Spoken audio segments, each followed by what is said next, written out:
Well, dude, here's the deal, guys. It looks like the cat's out of the bag. All right, so here's the deal. I don't know if you've ever heard somebody say this or even said it yourself, but the other day I had a customer that said something that bothered me just a little bit. My thought is a lot of mechanics, their job is to make it have more problems. So you have to bring it in to fix it again. Yeah. And that's what I think they're doing, is intentionally making more and more problems for me so that I have to keep working at fixing it. I'm speaking for all shop owners and mechanics out there that are trying to make a career out of what they're doing.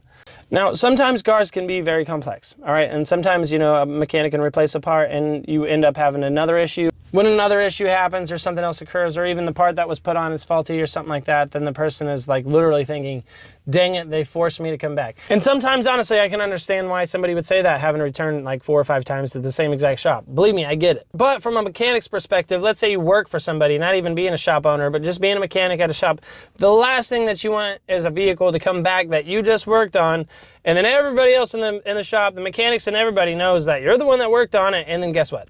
You're getting crap for the entire rest of the day. It's not, here's the deal. You want to do, every mechanic tries to do their best. Well, every person that's trying to do the right thing as a mechanic does their best when they do the job. Sometimes people just try to rip people off. That's a whole nother story, so we're not going to get into that. And then from a shop owner's perspective, think about it like this. This person is like, they own a business, right? They're trying to get their name reputable, of course, so that way they have more customers. Word of mouth is like the best type of advertising you can get. Now, there's definitely going to be times, you know what I mean, where you go in and you get something replaced and you find out your vehicle has other issues that you had no idea about, and then you're thinking like, dang, some shops do overprice, some shops underprice. You know, some shops don't price at all.